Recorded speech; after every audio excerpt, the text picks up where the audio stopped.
তুমি একটা পিচ্ছি মেয়ে, তুমি বিয়ের কি বুঝবে? আমার সকল কাজ কি তুমি পারবে? তোমার তো বিয়ের বয়স হয়নি, তাও তুমি বিয়ে করতে পাগল হয়ে গেছো কেন? পিচ্ছি মেয়েটি তখন বলল, আপনার স্ত্রীর থাইকা আমি বেশি পারবো। আপনার কতটুকু ক্ষমতা আছে আমার তা দেখার আছে। আমি পিচ্ছি মেয়ের মুখে এরকম কথা শুনে অবাক হয়ে গেলাম। একটা বাচ্চা মেয়ে বলে কি? মেয়েটা আরো বলল, আপনি আমায় বিয়ে করে দেখেন আমি কি করি। আমি তখন পিচ্ছি মেয়েটাকে বললাম, ঠিক আছে, তাহলে আমি বিয়ের আগে তোমার একটা পরীক্ষা নিতে চাই। যদি পাশ করো তাহলে আমি তোমায় বিয়ে করব। মেয়েটা বলল, আপনার যে কোনো পরীক্ষায় আমি পাশ করতে পারবো। তারপর আমি পিচ্ছি মেয়েটাকে নিয়ে হোটেলে গেলাম। পিচ্ছি মেয়েটা রাতে আমার সাথে। আমার তো বিশ্বাস হচ্ছে না, কি করে সম্ভব এই বাচ্চা মেয়ের ধারা। বাকি ঘটনাটি গল্পতেই বলছি। 2 দিনের ছুটিতে বাসায় এসে হতভম্ব হয়ে বসে আছি আমি। যাকে খালাতো বোন কম নিজের বোন বলে জেনে এসেছি ছোটবেলা থেকে, সেই পিচ্ছি হিমার সাথে আমার মা আমার বিয়ে ঠিক করেছে। আর বলেছে বিয়ে না করলে সে নাকি মরে যাবে। ও আচ্ছা, আমার পরিচয়টা দেই। আমি মানিক, বিসিএস এ প্রশাসন ক্যাডারের সহকারী কমিশনার পদের সেই 323 জনের মধ্যে একজন। যেখানে সরকারি চাকরি মানেই সোনার হরিণ, সেখানে বিসিএস প্রাপ্তরা হলো হীরার খনি। না, এটা আমার মতামত নয়। আমি বিসিএস পাওয়ার আগেও যেমন সাধারণ ছিলাম, এখনো তাই আছি, তবে মানুষজনের ভাবসাব এ নিজেকে অসাধারণ ভাবতে হয় খানিকটা। সে যাক থাক ভেবেছিলাম এবার মাকে হাসনার জন্য রাজি করাবো। কিন্তু যখনই আমি হাসনার কথা তুললাম, সাথে সাথে মায়ের চেহারা আগুনের মতন জ্বলে উঠল। আমি এবারও তাকে আমার ডিসিশন দিলাম না, কেবল তার ডিসিশনের জন্য কিছুক্ষণ দাঁড়িয়ে রইলাম। কিন্তু তারপর মা যা বলল তা তো অসম্ভব। আমার পিচ্চি খালাতো বোনকে আমি বিয়ে করব কি না সেটা নিয়ে আমার মায়ের মাথা ব্যথা নেই। আমার মায়ের মাথা ব্যথা হলো একজন 28 পার হওয়া মেয়ের সাথে আমার বিয়ে কথা ভাবতে পারাটা মায়ের কাছে অসম্ভব বলে মনে হতো। হ্যাঁ, ওর সাথে সম্পর্কের প্রায় 9 বছর হতে চলল। এই 9 বছরে মেয়েটা আমার অসীম অবহেলা সয়েও আমাকে ভালোবেসেছে। আমি রাতের পর রাত তাকে বলেছি আমি পড়া শেষ করে কল দিচ্ছি, থামো। তারপর আমি পড়তে পড়তেই ঘুমিয়েছি। সে তার মতন অপেক্ষায় থেকেছে আমার। এসব তো বলছি অনার্স শেষ করার পরের গল্প, তার আগেও এমন অনেক ঘটনা আছে যা এই মেয়েটা মুখ বুঝে সয়ে গেছে। কেবল এতটুকুই বিশ্বাস রেখে দিন শেষে আমি তার। সে বয়স বাড়িয়েছে আমার জন্য, তার বাবার শাসন, মায়ের রাগ, বিয়ের খানেক সম্বন্ধ। বয়স পার হয়ে যাওয়ার দোহায় কোনো সমস্যা দেখিয়ে সে আমাকে ধরে রাখতে চায়নি। বরং সবসময় আমি যেটা পারবো না বলছি, সে বলছে আমি জানি তুমি পারবে। মেয়েটা কিছু কারণে আমি উপেক্ষা করতে করতেও পারিনি। বহুবার তার কথা ভেবে তাকে বলেছি তুমি বিয়ে করে নাও। তার সেই এক কথা, বিয়ে করলে তোমাকেই করব, নয়তো না। এই কথাটা খানিকটা স্বস্তি দিত আমাকে। আজকাল সে আমার উপেক্ষা সহ্য করে, অবহেলা মেনে নেয়। যেতে চাইলে আটকায় না, কল না ধরলে আর পরে কল দেয় না। 9টা বছর অপেক্ষা করতে করতে মেয়েটার অপেক্ষা করার মতন কঠিন একটা রোগ হয়ে গেছে বোধ হয়। আমি জানি মেয়েটা কষ্ট পায়, রাতভর কাঁদে, সমাজের সব কথা, বাড়ি থেকে বিয়ের চাপ, সবটা হাসি মুখে মেনে নিয়ে মেয়েটাও খুব ক্লান্তি বোধ করে। মাঝে মাঝে আমাকে বলে, মানিক, কিছু কথা ছিল। আমি জানি কি কথা, তবে মায়ের আপত্তির কথা বারবার তাকে শোনাতেও ভালো লাগে না আমার। তাই প্রায় দিন তার কল অ্যাভয়েড করি। হঠাৎ একদিন কল করে বলি, আর বলো না, খুব ব্যস্ত ছিলাম একদিন। তারপর সে নরম ভাবেই বলে, আমি জানি তো, বিসিএস ক্যাডারের অনেক রকমের ব্যস্ততা থাকে। যাই হোক, পরের ক্লাসের জন্য বসে আছি, সময় হয়ে গেছে, রাখছি বলে কেটে দেয়, কথা বাড়ায় না। আর সে আগে ঢাকা থেকে বাড়িতে আসলে তার জন্য সময় বের করে দেখা করতাম, আজাকাল সেটাও কমিয়ে দিছি। মায়ের কিছু কথার প্রভাব আমার উপরেও পড়ে গেছে। 28 বছর একটা মেয়ের জন্য বিশাল ব্যাপার। এখন আর হাসনাকে আমার ভালো লাগে না তেমন। নয়তো তাকে দেখার জন্য যে আমিটা ছটফট করতাম, সেই আমিটাই আজকাল আর তাকে দেখতে চাই না। কেন? নাকি টাকা ইনকাম আর ক্যারিয়ার হওয়ার পরে মানুষের চিন্তা ভাবনা আচমকাই বদলে যায়? আজকাল এসব আজব চিন্তা ভাবনা মাথায় ঘুরতে থাকে সবসময়, কিন্তু সেসবকে আমি সময় দেই না। ঘাড়ে চড়ে বসার একটা সুকটান দেয়ার তাগিদে বাসা থেকে বের হলাম।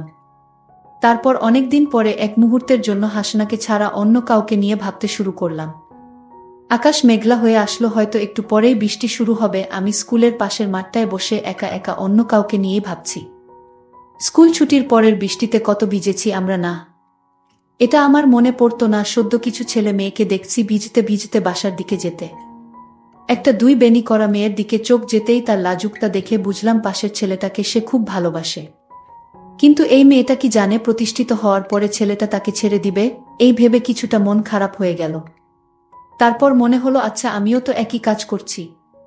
অতঃপর আর সেখানে বসে থাকলাম না। ঘড়িতে সময় তখন 2:30। হাসনাকে এখন স্কুলে গেলে পাওয়া যাবে। আমি সোজা ওর স্কুলের উদ্দেশ্যে চলে গেলাম। ও সেখানে চাকরি করে আজ প্রায় 5 বছর। গেটের সামনে রিকশা থামতেই হাসনার সাথে আমার চোকাচোকি হলো। ইশারায় বললাম উঠে বসতে। তারপর তার দিকে চোখ ফেরাতেই এই প্রথমবারের মতন উপলব্ধি করলাম চোখের নিচের ডার্ক সার্কেলগুলো। এগুলো যেন সাক্ষী তার রাতের পর রাত না ঘুমানোর। তারপর তার দিকে যতবার তাকালাম কেবল মনে হতে লাগলো এই মেয়েটাকেই তো একসময় খুব ভালোবাসতাম। এর জন্যই তো পাগলামো করতাম। তাহলে পাশাপাশি রিকশায় বসেও আজ আমাদের এত দূরত্ব কেন? হাসনা এখন আর আমার সাথে কথা বলা, দেখা করা, ফুচকার আবদার এসবের জন্য জেদ করে না কেন? রিকশাটা হাসনার বাড়ির সামনেই থামাতে বললাম। ও কিছুই বলল না, নেমে গেল। আমি বললাম আজ সন্ধ্যায় রিকশায় ঘুরবো, নীল শাড়িটা পরে রেডি থেকে নিতে আসবো। ও এবার মুচকি হেসে বলল অপেক্ষা করব। তারপর বাড়ির ভিতরে চলে গেল। আমি বাসায় এসে একটা ঘুম দিলাম, কারণ আপাতত মাথা কাজ করছে না, একটা ঘুম দরকার। প্রায় 8টা বাজে। ঘুমের ভাবটা কাটতেই আবারও ফোন বাজতে লাগলো। ফোন ধরেই বললাম বলো। এমন কেন করো মানিক? কি করলাম? তোমার আসার কথা ছিল না? সরি ঘুমাচ্ছিলাম। 10টা মিনিট আসতেছি বলে কেটে দিলাম। তারপর হাসনার দেয়া খুব পছন্দের সাদা পাঞ্জাবিটা গায়ে দিলাম। ঘর থেকে বের হতেই মায়ের সামনে পড়লাম। তারপর মা বলল ফকিরের বাচ্চা, এত কাপড় থাকতে ওই ফালতু মেয়ের দেয়া পাঞ্জাবিটাই তোর গায়ে দেয়া লাগবে কেন? কোথায় যাওয়া হবে? না তোর বাসায় মানুষ আসবে, একটু পরেই বের হোস না। টেবিলে প্লেট রাখতে রাখতে এসব বলল মা। আমি বললাম বড় আপা আসবে নাকি? মা বলল তোর খালারা আসবে, তোর তো ছুটি নাই, তাই আজকে রাতেই বিয়ের সবটা করে নিতে চায়। আমি অবাক হলাম, তবে কিছু বললাম না। আবার রুমে এসে কিছুক্ষণ বসে থাকলাম। তারপর হাসনাকে কল দিয়ে বললাম নিয়ে বের হও, আর তোমার ভোটার আইডিটা একটু দরকার আছে, নিয়ে এসো মনে করে। ও বিশেষ কিছু জানতে চাইল না, বলল আচ্ছা। তারপর আমি এখন ওকে নিয়ে কাজী অফিসে বসে আছি। কাগজপাতি ঠিক হলেই আমরা বিয়ে করব। হাসনার চোখে হীরের চেয়ে বেশি ঝলকানি। আজ যেন ওকে একটু বেশিই সুন্দর লাগছে, একদম হুরদের চেয়েও বেশি সুন্দরী। বিয়ে পাত চুকিয়ে আমি হাসনাকে নিয়ে বাড়ি ফিরলাম। দরজায় দাঁড়াতেই সবাই আমাদের দেখে হতরম্ব। মা ওকে দেখেই যা নয় তা বলা শুরু করে দিল। বড় আপা এগিয়ে এসে হাসনাকে বাড়ির ভিতরে সোফায় নিয়ে বসালো। তারপর বলল এতদিনে একটা কাজের কাজ করেছিস ভাই। মা আপার কথায় অগ্নিমূর্তির ন্যায় বিগড়ে গেল। তারপর আবারও হাসনাকে বকতে লাগলো। তখন আমি বলা শুরু করলাম, মা এই যে তোমার বড় মেয়ে, তার বয়স কত করে বিয়ে দিয়েছিলে যেন? 27। তাও নাকি আপা তোমার কাছে ছোটই ছিল? পাড়া প্রতিবেশী কিছু বললে তার উপরেও ঝাঁপিয়ে পড়তে না করনি, অথচ আপার কত কত সম্বন্ধ ফিরে গেছে, মনে আছে তোমার? তবুও তুমি বলতে আমার মেয়ে এখনো বুড়ি হয়নি, ওর আরো ভালো ঘরে বিয়ে দিব। তারপর একদিন আপার বিয়ে হয়ে গেল। তখনও তোমাকে বলতে শুনতাম মেয়েটাকে আরো কিছু দিন রাখতে পারতাম। তোমার মেয়ে 28-এও তোমার কাছে খুকি ছিল, অথচ কথাটা যখন তোমার ছেলের ঘাড়ে এসে পড়ল তখন অন্যের মেয়েটা বুড়ি। আজকে যদি আমি ভালো পজিশনে না থাকতাম, ভালো টাকা স্যালারি না পেতাম, তখনও কি তোমার মতবাদ এমনই থাকতো? কই, আজ থেকে 5 বছর আগে যখন ওকে তোমার সাথে পরিচয় করিয়ে দিলাম, তখন তো তুমিই ওকে বলেছিলে এমন চাঁদ মুখকে কেউ পছন্দ না করে থাকতে পারে। তাহলে আজকেন সেই পছন্দের মেয়েটাকে তোমার কাছে বুড়ি অসুন্দর লাগে? সেই মুখেই আজ কেন বয়সের ছাপ পড়ছে বলে লাগে? কারণ আজ তোমার ছেলে প্রতিষ্ঠিত, নাকি তুমি কয়েক হাজার টাকার মুখ বেশি দেখছো বলে? বেশি কিছু চাইনি মা, মেয়েটা আমার জন্য অনেক কিছু খুইয়েছে। একজন মেয়ের বিয়ের বয়স 18 পেরোতেই হয়ে যায়, সেখানে মেয়েটা আমার এত অবহেলা অবজ্ঞা উপেক্ষা সয়েও থেকে গেছে। শুধু আমার নয়, তোমার মতন অনেকের কাছেই তাকে এসব শুনতে হয়েছে, এমনকি সেই তালিকায় তার পরিবারও রয়ে যায়। ওকে আমার জন্য মেনে নিও না মা, মন থেকে মেনে নাও, নয়তো এই সাংসারিক আগুনে আমরা সবাই পুড়ে যাব। মেয়েটা অনেক স্বপ্ন নিয়ে ঘর ছেড়েছে মা, মেনে নাও বলে পায়ে বসে গেলাম। আমার দেখাদেখি হাসনাও এসে মায়ের পায়ের কাছে বসে পড়ল। মা কিছুক্ষণ চুপচাপ দাঁড়িয়ে থেকে আপাকে বলল খালাদের খাইয়ে দিতে, তারপর সে তার রুমে চলে গেল। আমরা আরও কিছুক্ষণ ওভাবেই বসে থেকে নিজেদের দিকে হতবাক হয়ে তাকিয়ে রইলাম। প্রায় 6 মাস কেটে গেছে বিয়ের, এখন আর আমি হাসনাকে অবহেলা করি না। হাসনা আবারও আগের মতন বকবকিয়ে দিনভরের গল্প শোনায়।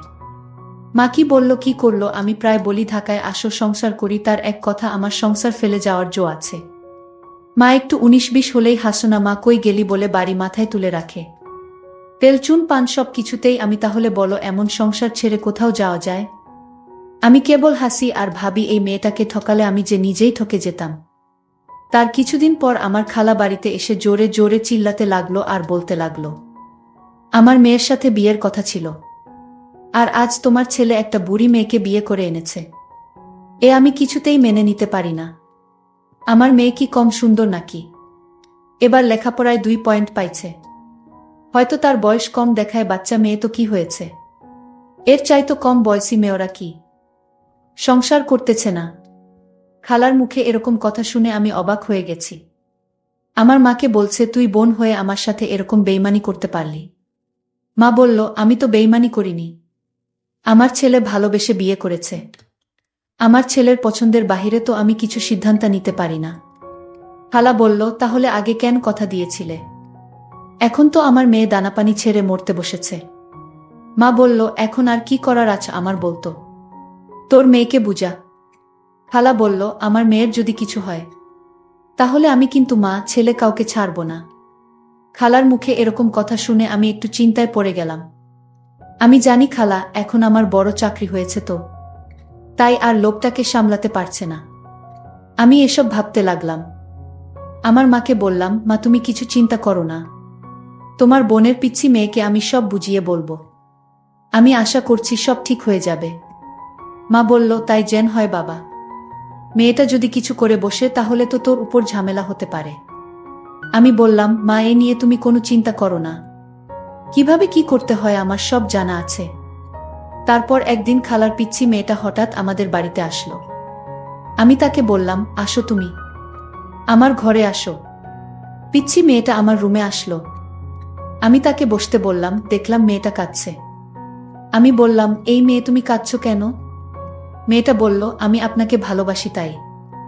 আমি বললাম, তোমার কি ভালোবাসার বয়স হয়েছে? আর তোমার বিয়ের বয়স হয়নি, এখনই বিয়ের জন্য এত পাগল হয়েছ কেন?